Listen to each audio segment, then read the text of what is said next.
Hello, everybody, and welcome to another author interview. Today, I have the privilege to sit down with two of my favorites going on right now. We have Rebecca Kuang, the author of The Poppy War, The Burning God, and The Dragon Republic. I said those out of order, but I'm dyslexic. And then we have Evan Winter, the author of The Rage of Dragons and the Fires of Vengeance. How are you guys doing today?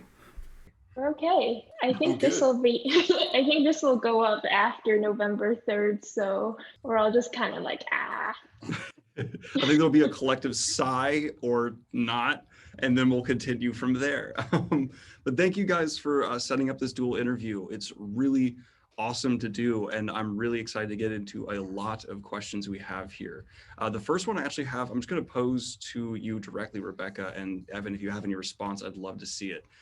But specifically, both of you have written characters whose stories have pushed them into really dark parts of the human mind. I would say both of you explored how to bend and shape someone through tragedy to an extreme extent. What attracted you as a writer to finding such dark parts of the human mind? Like, what made you want to tell that story? Yeah, I get asked quite a lot, like, what is the attraction of Grimdark? And, like, why do you enjoy torturing your readers so much? And I actually don't think that the appeal ever was, like, the sheer darkness of it or the sheer brutality. Like, I think we've talked about before about how I don't really love brutality or violence purely as spectacle. I don't like it when it's, like, purely for entertainment's sake. Like, there has to be an argument behind it. You have to be doing something with it. And I think like the reason why I ended up writing things that were really dark is just because history is really dark, and the questions that I was interested in were well primarily like the rise of communist movements in a lot of countries around World War II and post World War II as a response to Western imperialism and the ethical questions that raised of these a lot of these regimes were really bloody totalitarian authoritarian states, and yet like part of their mission was we are finally liberating ourselves from the West. So what's the trade-off there, right? Which becomes the question that the Burning God tries to answer. And you like can't really talk about that without talking about the darkness and like the worst atrocities that humans have ever seen. So like if you're going to talk about these historical questions, I just don't think you can run away from them. And I get really frustrated with books that do that are just like, oh yeah, no, there was a war over here, and we were very heroic and we emerged victorious. Thousands of people died, but that's not the point. And it's like, but that seems like exactly the point. Yeah, and you specifically, not to get into spoilers, but The Burning God has quite a lot of page time devoted to, I would say, to avoid spoilers, the ramifications of the people who are left in the wake of these events and things like this. Would that require a lot of research to try and get accurately on your part, or was that something that you just kind of, I don't know, knew more about naturally? Like, how did you find to represent people who are left in the wake of such difficult times? It was pretty convenient because that's just exactly what I study. So I was writing The Burning God while I was taking a course on China in World War II with Professor Hans van der Ven at Cambridge. So that's all we were thinking about and discussing. And what you learn pretty quickly if you take like any sort of history class is that there like war is never a pretty story, right? It is never black or white. Like there are the good guys and the bad guys. It's all so messy, and it also doesn't end cleanly, right? It's not like somebody like prevails in a final big glorious battle and everybody just packs up and goes home. Like you have to deal with deserters, you have to deal with the economic ramifications, you have to deal with the fact that people were displaced, which means that they couldn't plant crops, which means that there's going to be famine in future years, which means there's going to be banditry and raiding and all sorts of crime and disease, right? Like we read books about like the sheer process of displacement and what that does to the process and outlook for peace for decades on end afterwards. And I think that is so lacking in so many fantasy novels where war just ties up so cleanly, and it's like, and then like the land was at peace. But I actually think like Lord of the Rings is really good about this when they have to go home at the end and like the Shire is on fire and they have to like put out the small scale conflicts that arise as a result of the larger scale conflicts. And I would love fantasy novels to deal with those more. It's a great response. And Evan, similar question to you. I mean, you have, I think, the reputation of writing one of the most in pain characters emotionally that the fantasy genre has seen in quite some time. What specifically drew you to that? And you have any response to anything Rebecca said as well, or Ms. Kuang? Yeah, I loved what Rebecca said and completely and wholeheartedly agree with all of that. And already have some things to think about in terms of the way I even approach my own work just from that answer. I think that for me, in terms of dealing with a character who appears to be and is in so much pain, a lot of that comes from the fact that I was interested in cycles of violence. I was interested in sort of elements of oppression and what that does to people who are oppressed over time and over generations. And what happens when a person who has been put in that situation maybe finds an opportunity to either escape it or to sort of reject it. They have the power to sort of reject it. What does that look like? And so a lot of what I'm trying to do is ask questions that I don't have the answers to, but are sort of sit and burn in my own mind. So I'm very interested in asking those questions and exploring them through the writing. And so for Tao, a lot of what's happening there is that you're seeing somebody for whom society has never had their best interests at heart. For you're seeing somebody that society has declared through its actions and inactions to be less human than other elements of society. And I think that has a lot of sort of historical relevancy, a lot of present day relevancy. And it's sort of the story is my attempt to better understand and come to terms with some of what has happened historically, what happens in current day, but obviously in the sort of secondary world. Yeah, I think that also really hits the nail on the head for why like Rage of Dragon seems like such the obvious response whenever somebody asks me like what should I read next if I like the Poppy War, because like as I was listening to Rage of Dragons, which was obviously wonderful and I adored, like they're obviously very different books, right, with different like cultural inspirations, different worlds building, etc. But there does seem to be this very strong common theme of not just like it's not just a coming of age story, but a coming of age tale about an outsider with a huge chip on their shoulder who wants power, who is angry, who's been through unbelievable trauma and like is going to attain positions of unbelievable power. But the question is like, what are they going to do with it? So yeah, I mean, yeah, I love Rage of Dragon so much. But yeah, that's why it was like cool to see a lot of the same story beats like resonating in Rage of Dragons as well, because like our protagonists are not good people. They are not like naive little heroes who just want to do the right thing. Like they're where they are for a lot of the wrong reasons, and they're impacted by their trauma and their anger. And I think that creates like such a fascinating protagonist. Thank you. And I mean, I have to say back in return very, very sincerely that I absolutely adore the Poppy War as well. And in fact, just yesterday, one of my alpha readers, his name is Joey, shout out Joey. And just yesterday, he texted me, he goes, "Hey man, have you read the Poppy War? It's amazing." And I was like, yeah, I have. I'm actually going to be talking to the author tomorrow. So here I am talking to you, and I get to tell Joey I talked to the author. So yeah. Hi, Joey.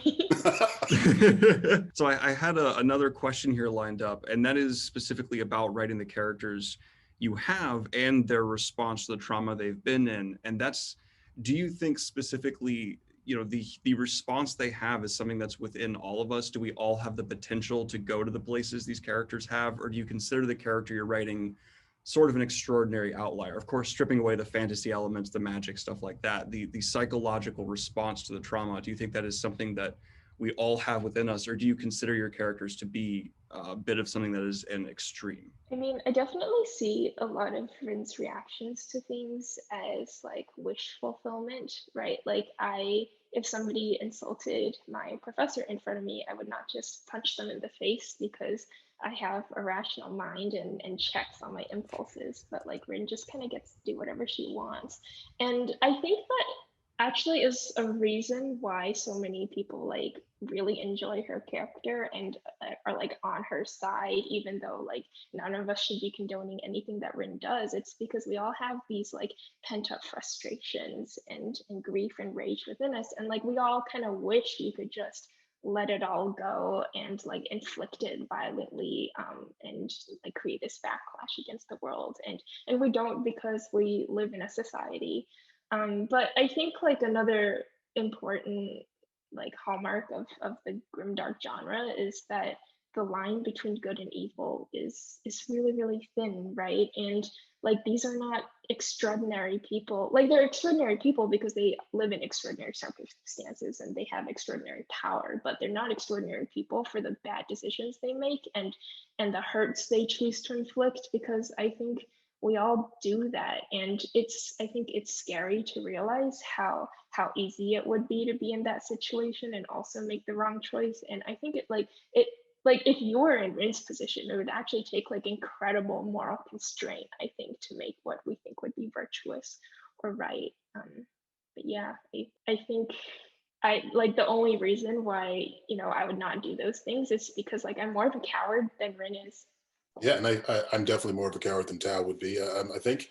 Um, and I guess for me, in terms of would we all react the same way, or is there sort of I think that it depends somewhat on lived experience, because when people read the book, The Rage of Dragons, a lot of people have difficulty with Tao and the decisions that he makes, and they seem rash and they seem unreasonable a lot of the time. And so the hope is that even if someone can't connect directly with the decisions Tao makes, they still can appreciate the story and enjoy it. That's the hope. But an interesting thing to me that I've seemed to have noticed so far is that a lot of people who really do not understand what Tao is doing maybe haven't had a similar lived experience to the one that I have. When someone hasn't experienced some of the ramifications or effects of systemic racism, when someone doesn't have that history and past, like my father grew up when he as a black man could not marry a white woman. It was against the law. Like that's when my father grew up. So he was 20 something, I think, when that law changed. So when that is sort of your immediate family history, there is a different reaction to I guess the constraints of society. There's a different mentality, I think, that can sometimes exist for you. A lot of my friends that have similar backgrounds to me, very much who've read the book, very much understand Tao and his reactions. A silly example, perhaps, but I think it works. Is when, for example, if you were a black man and you're stopped by a police officer, and one of the common things is just stay calm, just listen to what they say. But it doesn't really work that way when oftentimes you feel very much that the reason that you were stopped is not a legitimate one. It's hard to remain calm when even in and through calmness, someone doesn't sort of react to you as if you are behaving rationally or reasonably. And so when time and time again, the way that the world seems to react and treat you is not proportional to the way that you are trying your hardest to react and behave within the world, after a while, you hold the negative energy inside of you that threatens to come out. And like Rebecca was saying, you can't, as a reasonable person in society, let that come out because there will be consequences. With Tao, though, he is a person who's been driven so far to the edge that he lets it all come out. And so perhaps that is some of that wish fulfillment to a certain extent, is that what happens when you can finally let that out, that sort of pressure that always sits there. And then I wonder if you get the same sort of negative reviews I get sometimes that are like, I can't connect with the main character because she's so dumb, she makes such bad decisions, she's so rash, she's so impulsive. And it's like, okay, yeah, maybe like, from your armchair theorizing perspective, like you would not make the same dumb decisions that Rin does, but it's a narrative choice to demonstrate it, like what she's been through and what she's been pushed through after all the trauma that she's experienced. And if you've like seen what she's seen, if you've suffered what she suffered, then it seems like very reasonable to me that somebody would react in that way. And I don't know, I don't want to like shit on negative reviews, but it does seem like some of those reviews like demonstrate a basic lack of empathy. I mean, I feel the exact same way, for good or ill. And again, that's someone's right to see and perceive it that way, of course. But sometimes I feel like perhaps you see and feel that way because you haven't experienced the same type of experience that maybe I have, some of the people in my family have, or just that others have. Because if you see a situation where you're like, what somebody terms rational and reasonable behavior depends on, again, their history, their, sometimes their culture, their place in society, right? A rational, reasonable behavior for somebody who is from sort of a low position in society can look very different from a rational behavior from someone whose father or mother works at a Fortune 500 company in an executive position. Those can look like very different things because your options are different, right? So what I find extremely attractive about both your works, from a different perspective, kind of jumping to another angle here, is you guys have intense commitment to developing friendships, yet letting those friendships clash. There's a lot of butting of heads between people who genuinely like love each other as friends, or sometimes they don't as much, but they want to make things work, and then they can be these horrendous pulling aparts. You seem very, both of you, driven by that narratively to be catalysts to move your narrative forward. And I was just wondering, when you're planning these scenes out, when you're in the moment trying to figure out how characters would react, is that something, Evan, I'm a bit sure on your answer here because I know you're the planning author, but like, is that something in the spur of the moment you're kind of deciding? How do you figure out how your characters will react to each other's decisions with these very complex motivations coming off what we just talked about, kind of driving what they're going to do? That's me first? Oh. Well, you're the plotter. Yeah, no, I do. I outline very heavily. It makes me more comfortable because the writing in general is just a hard and odd thing to do. And yeah, in terms of sort of coming into conflict, the characters coming into conflict and the conflict among friends, I think that a lot of it, again, is because my sort of overall view on a lot of the world is that so much of it is subjective and so much of it depends on your perspective, that is built over the entirety of the experiences of your life. So even if you are friends or on the same side in general terms, a lot of the conflict just comes from the differences that are in the character. So I try to put myself in the heads of everyone that's in the room. And I try to understand what they want, what they're after, what their sub goals are, what their needs are. And sometimes they conflict, even when people are, sort of more overtly on the same side. And I guess it's just, I try to make all those moments as real as I can, given all the different ways that I've interacted with people and I've seen them interact when I'm just sort of like, in a coffee shop lurking and watching two people talk, or if it's me and my best friend and we're having a disagreement over something. So it's about trying very hard to understand what someone else's worldview might be and what their needs are in these moments and how they come into conflict. Where in the writing process does that happen for you? Like, do you know all of that before, like when you're writing the outline? No, I think that, I think I come to it as I'm writing the outline, and I have general ideas of beginning, middle, and end. And then sort of the middle points in between all of those. And then as I'm designing the outline, I go deeper and deeper and deeper. And then I try to find the truth in each moment as best I'm able. So I know that I want people to go a certain direction. I know that I want the characters to go in a certain direction. And then I try to find the truth of how they would get there. Or sometimes, obviously, they fight back and they go, I would not do that. And I think I'm curious to hear about your approach, Rebecca, but for me, I think one of the big dangers of being an outliner is that I worry that I can sometimes overplot and not give my characters enough of their own sort of agency, enough of their own, not narrative agency, because I try very hard to do that, but enough of their own sort of character agency. And that's always the struggle for me as a plotter is, how do I let these people breathe and do what they would actually do, given how real I can see them in my head? And so what do you do?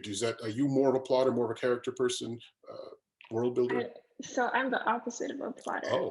But I really like how you put it. Like, you have to be able to find the truth in a scene or the truth in a moment before you're able to write it. And that's why I can't plot. Like, I can't write from an outline because it's very difficult for me to figure out from like a bird's eye perspective exactly how the characters are going to interact and what dynamics the plot is going to take from the outset. Because I need to know what the vibes are. Like, I need to know why they're making those decisions and the emotional weight of those decisions. So I start with the characters. Well, really, I start with the ideas because I would call myself an ideas writer more than a characters writer. But since all the characters characters are kind of avatars for different political philosophies, and that's how I start building characters. Then it becomes like a character story, right? So interpersonal conflict matches precisely whatever political conflict I'm trying to write about.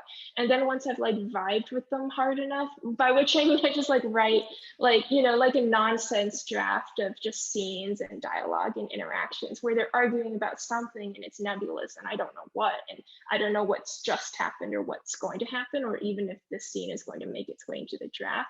Like that helps me figure out and sort through their minds and learn like what might have happened in their past that put them at opposition, or where they can find a common ground, or what exactly they disagree about and how that is going to influence their plot decisions. And then once I have that, once I have the vibes, then I come up with the ending. And then once I have the ending, I keep writing like scenes that I'm feeling really hard, and they're still out of order, and I still don't really know the overall plot. But since I know what it's all leading towards, it's easy, like that gives it sufficient structure, right? Like I know the end point, I just have to write stuff that gets me there. And then once I have about 100,000 words of that, and I hit this point with book 4 a couple of weeks ago, which was so nice because it's at that point finally where I can then start building an outline over the beats I already have and figure out like, is this a 3-act structure? Is this a 5-act structure story? Like what belongs in each act? And then I write the outline, and then I take the mess that I've just written and make it fit an outline. So it's really messy, and I end up deleting a lot of scenes, but again, like that lets me always write feeling the truth in every scene or every moment, and never feeling like, you know, I've constrained the scene too much that the characters don't get to do what I would like them to do. You just got my heart rate going up by listening to that. Oh my goodness. First of all, it sounds like that's an immense amount of exploratory work that you're doing. And yeah, I mean, like I totally can see that in the Poppy War and in the characters, that they do feel completely like 3-dimensional real people. And that's always the thing that I worry about, is how do I make sure that the people I see in my head are seen on the page as cleanly as what you're doing? Because yeah, you're finding the realness of these individuals and then sort of finding the plot around that. I mean, I always think of, I know that I think, not to compare the sort of the way the development styles, but I know that Stephen King writes he's exploratory as well in general. He has an idea and then writes. And I always find his characters to be very leap off the page. Like they seem so real to me. And I think that that's maybe a large benefit of that approach that I worry I lose sometimes, because I am kind of like almost playing puppet master, and then the last part of my style is that I have to then cut those strings as best I can so that they can go where they want. But then there's still the structure and the story that's in the way sometimes, and that's when I have to kind of try to find the real places that these people would go and the real things that they would do over top of what I think I want them to do. But yeah, so much of my approach is trying to reduce work and make sure I never have to like rewrite a scene or cut anything. And I am astounded and amazed at your approach, because it's so exploratory in that way, and to find the truth of, I guess you're finding the truth from a completely opposite way that I try to find it as well, and that's amazing. Well, you wouldn't know that you felt constrained reading Rage of Dragons because Tal is very vivid. He definitely leaps off the page. So like, then what do you do if you're not happy with your outline, like halfway through? How often do you end up changing the course of the story based on what you're feeling in a scene? You know what? Not that much. From my very first finished outline to the way that Rage of Dragons ended up, it's almost exactly the same. I think there was one shorter section, probably about 20 pages, that I just cut out entirely. But other than that, it sort of flowed pretty much exactly the way I'd imagined it, because I guess I do the work that you're doing in the beginning with sort of, you're finding the characters and you're exploring the scenes and having them sort of talk to each other and figure out what the conflicts are. I guess I'm taking all that time, but doing it in the outline stage. And that's me sort of going, this scene happens, and then this scene happens, and this is where we go next. And then trying to refine that. And then once I have that so as dialed in as I know how to make it, that's when I start trying to write. So I do encounter the issue where I can kind of feel like a character wouldn't do something, but that typically happens in the outline stage. But then I still sometimes run into a bit of trouble when I am actually in the drafting, because like you're saying, once you're actually in the scene and you're actually sort of typing all the words around the scene to develop, the descriptions, the actions, the moments, sometimes then I go, this person does not want to do this, because in that actual full fleshed out moment, they resist. And that's always a tricky place to get to. Yeah, characters also become different people near the end of Mhm. the drafting process than they are when you begin. So I cut so many scenes because like that's just not their voice. Like that may have been their personality and their agenda when I started drafting, but now I need something else from them, and it's just like, oh, what do I do with you? Like I've got to kill this version of you. I also am curious, how many years have you spent with these characters by now? Yeah, I guess 2017 was when I started writing Rage. So we're in 3 years now, pretty much. Um, yeah, so I've spent 3 years with them. Uh, and yeah, Tao was not, I didn't meet Tao until 2017. So before that, I had ideas about the type of story I would like to tell. But yeah, I didn't meet him until 2017, and it's now so 3 years. And what about you then? How long have the characters been in your head? So I met Rin in 2015, right? And Yeah. like when I was writing The Burning God finally this year, it was just so easy to write dialogue Mm. and to know what the characters going to do. Like I knew the whole cast so intimately, like they lived in my mind for so long, right? Like there's never any question like what should I do with this character in this scene. So I think it definitely gets easier and easier over a series, but then the hard part is when the series finishes Hmm. and you to like meet a new cast of characters. It's like I'm struggling with that with book 4 now, because it's a totally different world. It's like an 1830s Oxford, like it has absolutely nothing to do with the Poppy War, and it's like breaking up with someone after a really long relationship and then meeting someone new, because like just even writing dialogue is so hard because I'm like Hmm. I don't really know you yet, like, and the hardest part actually is echoes of Rin and Gatai and Naja keep like threatening to pop out, and like the book keeps wanting to be the Poppy War instead of Hmm. the book that it actually is. So that's what I'm struggling with now. But yeah, back to your original question, Daniel. Like character work is so easy. Like the longer you know these people. But the flip side is it's really hard and you have to say goodbye. Has it been, would you say it's easier to start the new series, harder, or just so different? Like there's some harder parts? Because that's kind of a scary thing to do from my perspective right now. It's mostly felt liberating. Ah, And the big reason why is when you're finishing a trilogy, or so how many books are planned in the Rage of uh, Dragon series? 4, and I'm currently doing 3. Okay, so Yeah, writing number 3. I don't want to scare you too much. Uh-oh. Oh, Well, no. okay, so by the last book, you have to like you have less freedom in the sense that you have Mhm. to deliver on the promises of the first book, which means that you have a co-author, and the co-author is your younger self. And oftentimes your younger self is a very frustrating co-author to work with because like there's a lot of foreshadowing for stuff in the Poppy War that like by the time I was 23, 24, I just like I did not want to deal with. I was Mhm. like, no, this is a stupid storyline. Like I don't want to carry out this plot to its conclusion. Like I want to change directions and do something else. But like if you do that, that feels like a letdown to the reader, right? Um, so like the coolest part of being able to start over with the Oxford novel is to like not have any limitations or boundaries for what I could do with the characters or the world. Like I get to start completely over with the world building, new rules, new history, new themes. And it's like it's so nice to finally return to like a blank slate. So even though I've like complained about, having a hard time meeting the new characters and like so I think the hardest part actually is the voice of the protagonist. And Mm. I've seen this in like other series and it's disappointed me a little bit where like when I really love an author and I love their protagonist in particular, and they start with a new series, the protagonist like often feels like a shade of the original protagonist. Like some personality traits are swapped out, but oftentimes it's like, no, like you're a clone, like you're not your own person.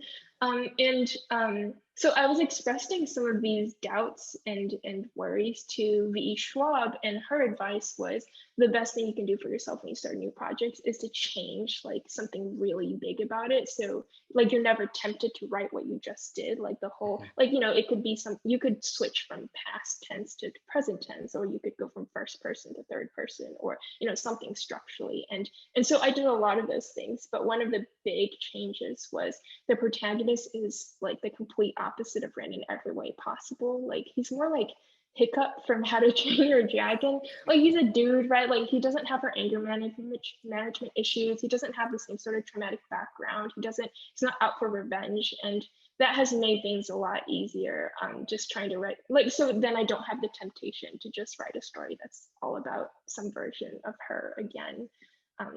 So it's mostly felt good, but there are days when I just wish it could be easy again and I could just be writing a Poppy War sequel again. Well, I actually, that kind of goes nicely into the fan questions I had here for both you guys. I asked my patrons, what would you like to ask the two of you? And we had a collection of, for Rebecca, for Evan, for both.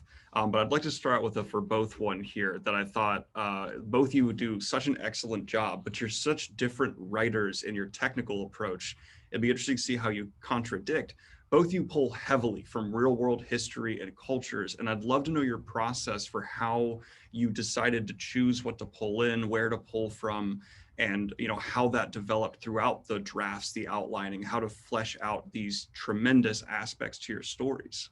Yeah, I think that I'm very interested to hear Rebecca's answer, because for me, one of the main things I was doing is I am pulling from an idea of a culture. I am pulling from a little bit of history, as well as a lot of my own personal experience growing up in Zambia and in Africa. But I'm not being particularly historical. I'm not doing a super deep dive into cultural aspects. I'm trying to draw out some of the feel of the culture and some of the feel of being sort of an equatorial Africa, a little bit towards the south of Africa, because I know what that feels like. I didn't get to see it in the genre that I loved when I was growing up. I couldn't find it very much.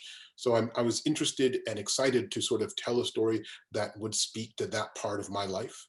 Because I think that the land is beautiful, the people are incredible, the world there. Like I absolutely adored my childhood, my upbringing. It was an incredible time in my life that I'm very grateful for, and I wanted to show some of the things that I appreciated about it in fiction. But at the same time, I'm not doing a deep historical researched dive in the Rage of Dragons. The world is loosely based on memory and research, but it is not sort of at all historically accurate or deeply culturally accurate, I should say. So, yeah. Yeah, I guess that's one place where we differ a lot, because the Poppy War is much more of like an active like project of historical interrogation, and like the questions that it's trying to grab at are questions that bother a lot of us who study 20th century Chinese history, which you know, has like so many thorny ethical issues. And so I have a very systematic way of approaching it. I knew that I wanted it to be like a more like ancient world. So I set it in like the 12th or 13th century, like a Song Dynasty setting. And like the motivations for that were so silly. And I think I would have done things differently now. But at the time, I was really daunted by the idea of writing battle scenes that involves modern technologies of warfare. Like it seems like you have to learn so much about tanks and fighter jets and machine guns, etc., in order to pull that off. And for some reason, I thought it would be easier to coordinate like large battles if they were just fighting with spears and swords and arrows, which is not true. But so that was like the large motivation for setting it in the Song Dynasty instead. So like aesthetically, culturally, technologically, everything is like most of the world building elements are pulled from those like big chunky Cambridge edited histories of the Song Dynasty. in China. But as for the plot elements themselves and the different factions, and it's specifically how like the military campaigns shake out, those are lifted directly from the 20th century.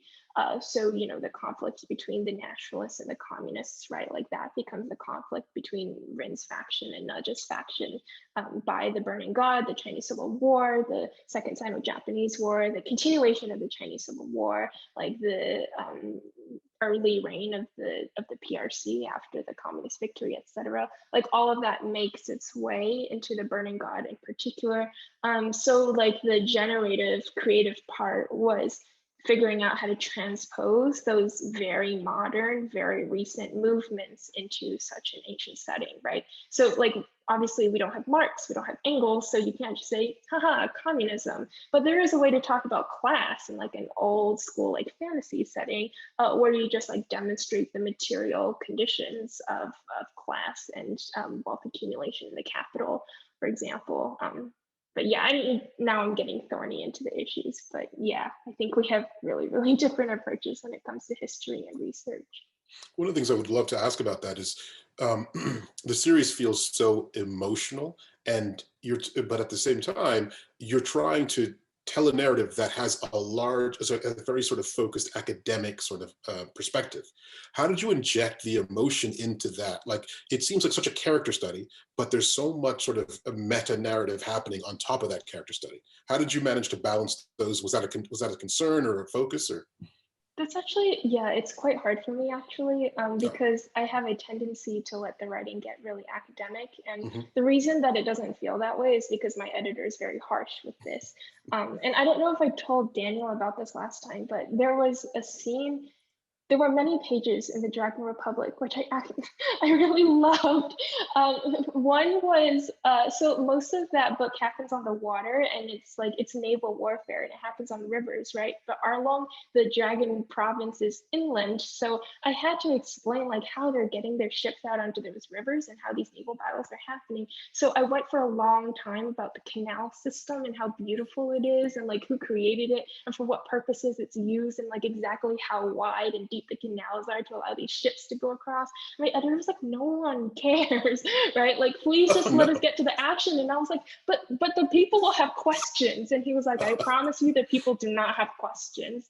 And I think this is going to get worse, like this tendency of mine for the Oxford novel, because it is about academia and it's about research, and I like right now nobody else has read it, and I'm a little bit worried that like the passages that seem really cool to me are not like good for the kind of pacing and immediate action you need from a fantasy novel that like readers are actually going to want to read and buy and enjoy. But the other thing I was going to say is if the popular feels emotional, it's because like that process of academic discovery when the reader is finding out about Chinese history is also a mirror of my own process of coming to that history. Like I wasn't like doing history when I started writing it. I was on a gap year from college and like talking to my grandparents in Chinese for the first time, learning all these things for the first time. Like I did not know of the Nanjing massacre until a couple months before I wrote the Poppy War. So the reader's like discovery, right, and shock at this like mirrors my own, and like I think that's why it comes off as personal and emotional as opposed to just very dry and obtuse jargon. So I'll have to figure out some way to make that stick with the next book too. This next question I have is directed directly for you, Evan, and it's after the release of The Rage of Dragons and the reception that led to its pretty insane growth, how did you feel that success came onto you as a writer? Do you feel you became more confident in your writing? Did you feel like you were less because there was more pressure and eyes? How specifically did that hit you? And then same thing for you, Rebecca. I'd actually like both your perspectives on this. Yeah, thank you. I think that, thanks for the question. I think that I kind of cheat a little bit with this because maybe this is not true, but it is my perspective. And I very much believe that so much of this, so much of a person's ability to appreciate a piece of writing is subjective. So much of it depends entirely on who the reader is, that the way that I armor myself, so to speak, is that I write something that I personally would love. And then I think that the ideal job of either the publisher, or since I started out self-publishing, the job that I'd set myself when I was self-publishing was to find readers who would read like I do. And so you do that by sort of like in traditional publishing, they call them comparables. Well, what are the comparables, right? In self-publishing, you could sort of say, what are my also bots? And for example, the Puppy War is a very, very tight also bot of the Rage of Dragons, even on Amazon. And it means that readers who read the Puppy War might be inclined to enjoy the Rage of Dragons.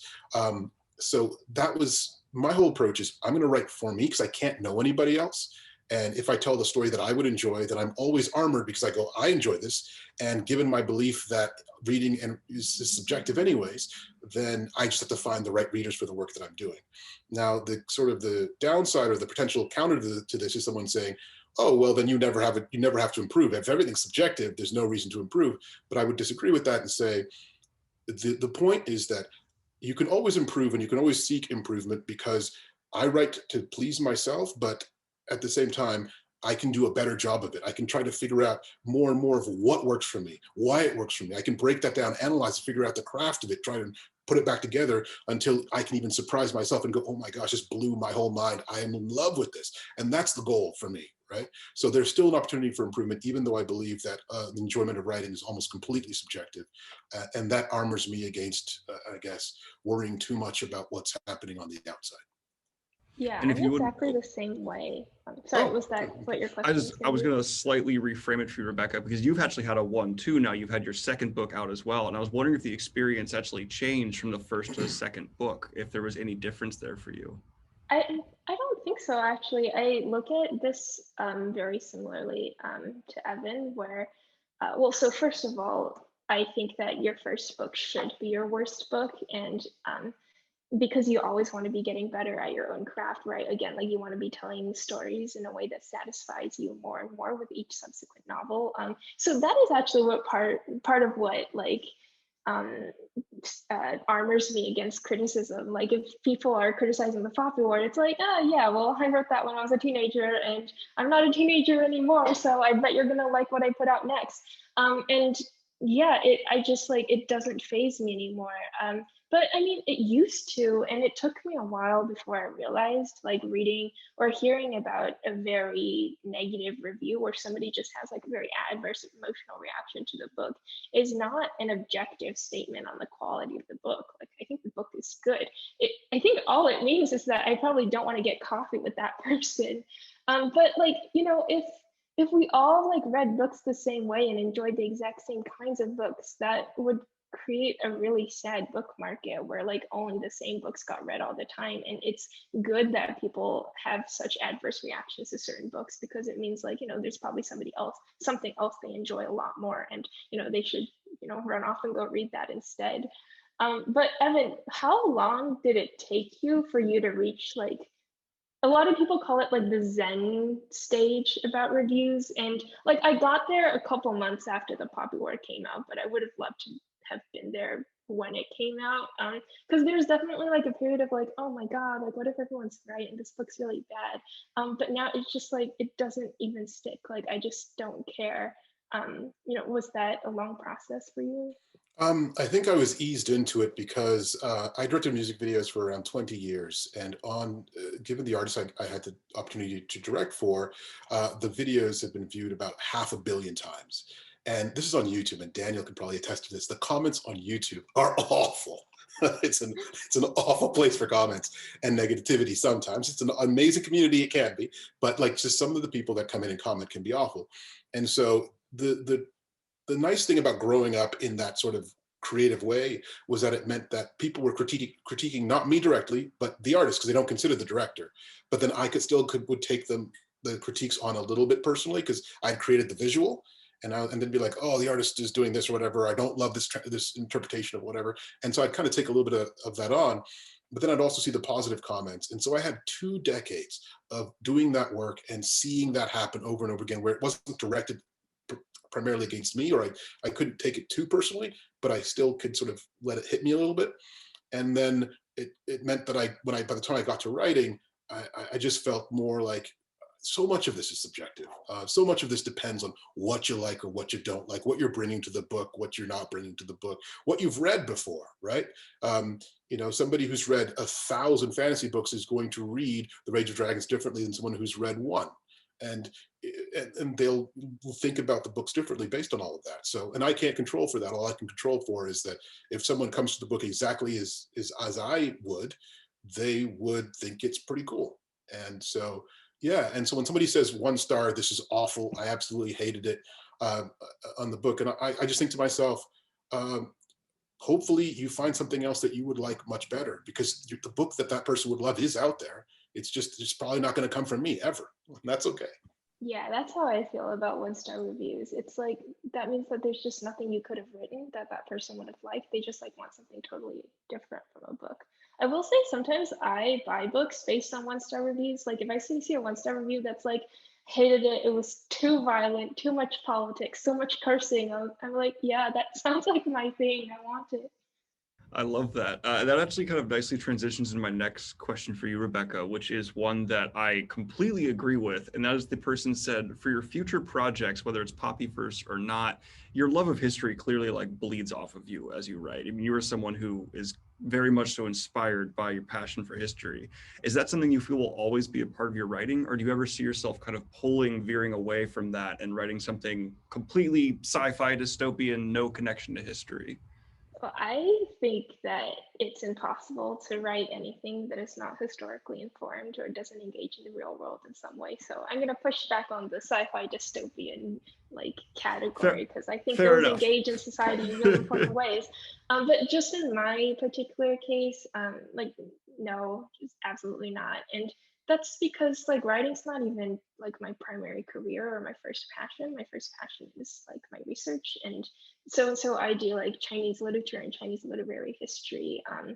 And I just, yeah, there are so many questions that I'm fascinated in and fascinated by, and the stories really only arise as a result of that research. Like I always end up writing novels based on whatever research problems are bothering me most at that moment. So obviously, like the whole Poppyverse trilogy was based on questions of what do we do with collective grief? What do we do with trauma that has been buried and not spoken of, that has not found some sort of, when we like as countries can't find healing processes, like what does that do for future violence and dehumanization, etc.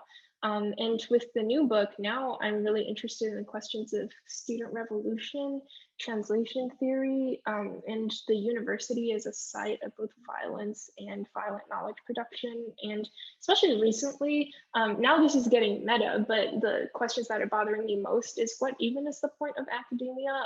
What is the point of the humanities in the face of material struggle and suffering? And is it indulgent just to be storytellers and to be people who research storytellers when, like, you know, there's a pandemic going on, right? Like the United States is in the condition that it is. And like, what do we do from behind our ivory towers to affect that in some significant way? Like, what does meaningful academic research actually look like?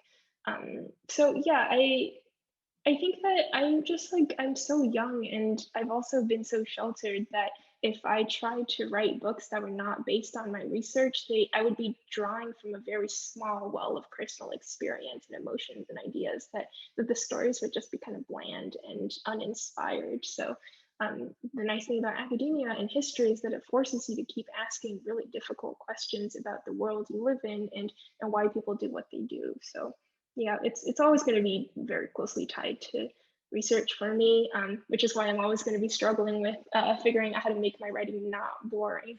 Well, I there's a fantastic informative answer, and veering a little more away from the dark territory we've been in, I had a very sweet question from a fan. What was your favorite childhood book for both of you? First of all, before I even answer the question, I will say to Rebecca, you sold me on that book, hardcore. The idea of, you know, the value of storytelling in academia, and oh man, you sold me hard. But okay, in terms of my favorite childhood book, probably the BFG by Roald Dahl, which is a tricky thing to say because of what I learned as I was growing older about the author and some of their points of view. And so it's a weird thing because I have such fond memories, and I read through the entire, like all of Roald Dahl's work. And Roald Dahl's work is probably largely responsible for me wanting to be a writer from since I was a child. And yet, the points of view and perspectives that he held, I think up until his death, are very problematic for me. So yeah, it's such a difficult thing when so much of the work and so much of the work that I was exposed to comes from a perspective that would look at someone like me, especially when it was written, and I was growing up in Zambia, which is a colonized country, and so much of what was written viewed people who looked like me a very specific and certain way. But that's what I was exposed to still in the writing, and that's what sort of drove a lot of my love for trying to tell stories myself. So sort of conflicted, but it was the BFG by Roald Dahl. Well, I take Roald Dahl and I raised you Orson Scott Card. um, and, similarly conflicted attitudes towards, the fact that he doesn't like queer people, and I'm a queer writer, so that's difficult. But I loved Ender's Game when I was a kid, and I read it over and over again. And similarly, that also sparked my love of writing, because because Ender's Game felt so different from many children's book that I'd been exposed to up to that point. Suddenly it was still kids my age, but they were really smart, and they were in positions of such power. They were making decisions that would alter the course of humanity. And if you're 10 and Ender's 10 and he's like, I'm gonna kill all the buggers and save humanity, you're like, whoa, 10-year-olds can do so much. The adults have been keeping us down. And I read all the sequels, and I used to judge people based on whether they thought the Shadow line of sequels was better, or the Speaker for the Dead line of sequels was better. And I think a lot of Orson Scott Card is still apparent even in my storytelling bones, the way I do dialogue and pacing and plotting. And yeah, it's hard when your inspirations are not great people. I will raise you one and just say I'm not a fan of Ender's Game, so you can judge me based off that. What don't you like about it? I had everything spoiled for me, and I was a teenager when I read it, and so I was very bored. I probably need to reread it as an adult. Okay, so my issue with it is that I just I didn't care when the twist at the end happened, because I just thought the battle school scenes were so cool. So the parts of the book that I would reread were all the parts up until he actually goes to command school or whatever it is and fights the buggers.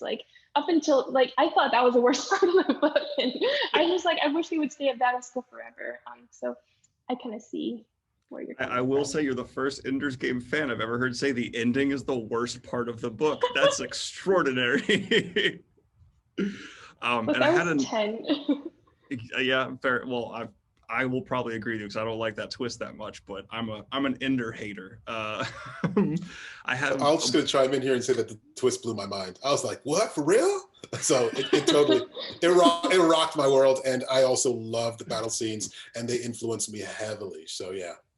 So I had another question here from a fan who wanted to know any advice for future authors starting out now, particularly authors of color. And Evan, I'll throw this one to you first. That's a tough one. I think that I would say, tell the story that's in your heart. Tell the story that you really, really want to tell, because that is the one that no one else will be able to tell. It is, I was talking about this just the other day, but when I was first writing The Rage of Dragons, my first inclination was to write a story that would have been with rolling metals, castles, knights, and probably a round or square table or something, because that's everything that I'd read, and that's what I thought fantasy had to look like. Even in my adulthood, I was like, well, that's just what it is. The only reason I did not do that was because I had about a year to write the book between jobs, and it was me doing it to get it off my bucket list. It was me doing it because I'd always wanted to be a writer, and I just wanted to write something so I could say I had done it. And then I would move on with my life and carry on doing stuff that I had to do to make a living. And so because I was doing it just to get it out of my system, I said, well, no, I'm going to write what I really want to write, as opposed to what might be commercially viable or what might be more likely to get me an agent and whatever. And so I wrote something that meant something to me. And I would say, do that. And not because you necessarily have a higher chance of success, but because you will always be happier with the result if that is what you do. And if traditional publishing won't give you a shot, and you can't get an agent, you can't get a publishing contract, go and try to self-publish. Definitely do that. You can make a living doing that if you figure it out. It's not easy. It is a job. It is a business. But the power of self-publishing is that with the online tools that we have nowadays, primarily paid advertising granted, but with the power of the online tools we have nowadays, you can target deeply enough down to find probably the type of reader who wants your book, who's looking for your book, who needs that story that only you can tell. So tell the story that's in your heart. Yeah, that's good advice. I think I would say don't let them tell you what kind of story you need to tell. I think the problem we used to have, like maybe in the last decade, was that BIPOC writers might have been afraid that publishing just didn't want their stories like full stop because there weren't any examples of writers who looked like them who'd gotten like major book deals. And I know like when I was writing the Poppy War, I could think of like 2 examples of you know, the kind of like Chinese American writers who are doing what I wanted to do, and one of them was Ken Liu, right? And now we're in a kind of different place where it's not like there are tons of successful novels out there by POC writers, but there are like a couple in every category. And I think the worry is that publishing really tries to, or it really likes to pigeonhole and stereotype and create categories of like what is like the best kind of Asian story to tell, or what is the best kind of West African inspired fantasy to tell. And I've seen people get feedback from agents and editors that are like, you know, it doesn't seem quite Asian enough for me. Or what that really means, right, is that, oh, this manuscript doesn't fit the stereotype of China or Chinese fantasy that I've developed based on my very like limited sampling of what's out there. And that's a problem that we're going to continue to push up against. And I think like this affects diaspora writers as well, who get shit on for like, you know, either sounding too exotic or sounding too Western when they are in fact Western writers.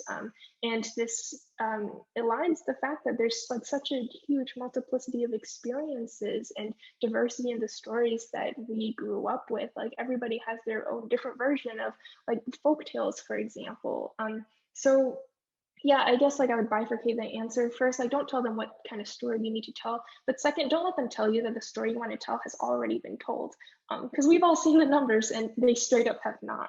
So just go again, write the story that you want. Yeah, no, I love that answer. And I think I 100% agree with everything there. And yeah, I personally have seen a lot of the comments about Rage, for example, that say, oh, it's not African enough. It's not African. Well, Africa is a massive continent. It's one of the biggest continents on the planet. And I'm actually already kind of, again, cheating a little bit by pulling from all parts of Africa, which can be a problematic thing to do as opposed to restricting yourself to a specific region. But it's so interesting to me to see that as a comment. Oh, it's, you know, it's kind of like a Western story dressed up in African sort of clothing. It's like, when I grew up, again, it was in Zambia. It was a colonized nation. I had British teachers. The effects of world trade and everything else have been happening for hundreds and hundreds of years. So how far back do you have to go before you get something that feels just uniquely, distinctly African, that has no influences from anywhere else? Like, I don't know. So it is. I completely hear what you're saying, Rebecca, and that definitely is a bit of a problem in that people feel as if sometimes it can be the people who you end up needing to get a book traditionally published, or just even sometimes it can be readers expecting something from a book that isn't really truly a fair expectation and would never be placed on, say, a European fantasy. Well, then I'm just going to go ahead and transition into the next question here, which is a little more of a lighthearted one as we kind of come to the close here, because I know both of you are very busy. And that is, what hobbies/interests did you have growing up that might have influenced your imaginations into developing your mind into the craving, the desire, the lust to be a storyteller? Is there anything that jumps out that you were like, that was what led to this? So I'm competitive, and I did Taekwondo for a while when I was young, and I also fenced, and I was very bad at fencing, just because I don't have any muscles, and I'm not, you know, I just am not athletically gifted whatsoever. But I think I at least had that well of like, what's it like when you're staring an opponent in the eyes when you just want to beat someone. Like, I think that that base emotion carries you very far when you're trying to write the kind of novels that Evan and I write. I think like the event that influenced me most was I did debate in high school, and again, it's down to competitiveness. It's down to seeing somebody on the other side of the room and wanting to beat their faces in and make them look like idiots, and just like establish supremacy. And yeah, like all the little things, right? Like rivalries, like alliances, really stressful important debates, like all of those emotions I put in the bank of emotions I need to draw from and be able to describe faithfully when I'm writing. So, even though I was never in a situation like Rin where she needed to like defeat Naja or literally die at the tournament. Like I've been to tournaments and I've known what it's like to have like male opponents who are very rude to you, who like inspire rage and fury in me. So it's the little emotions that become the big emotions in fantasy. Yeah, I love that. I'm very competitive to it. Oh my goodness, that's you've been pushing yourself to write through a need to compete and defeat. Love that. In terms of writing, for me, I think that I grew up again. I feel like I've said this 50 times. I'm going to say it 51 times. I grew up in Zambia at a time where there was one TV station. It came on at 5 o'clock and went till 7 o'clock or 8 o'clock at night, and then it turned off to static, and that was it. And so what I would do is I played with toys, primarily like GI Joes and He-Man toys or whatever, and I would play for hours and hours telling stories, and I had like whole elaborate things that would go on to the point where like it would stop for the night because I had to go to bed, and I would wake up and pick it right back up like it was a to be continued sort of next episode type of thing. And I would just do this whole thing, and I would, that was how I grew up, like just playing with toys all day long when I didn't have to be doing school or something. And then in high school I got into drama and acting and stuff, and was in a bunch of plays, and wrote a play that was put on by the school and went to sort of a competition circuit. And I guess I just always really loved the idea of telling stories, and I very, very much believe in its power. I very, very much believe in its transformative power. And to me, I think actually stories play a huge role in what we think of as being either normal or reasonable in terms of behavior and action. So I think that stories have a massive, massive role to play. Well, if you guys don't mind, I'm going to go ahead and bring it to a close there because we're coming up on an hour. If you heard it here first, the best way to inspire yourself to become a fantasy author is to play with toys as a kid and want to beat the hell out of people. It's a phenomenal direction to go in. Thank you guys so much for tuning in. Like and subscribe if you have not already. And have a good one. Peace.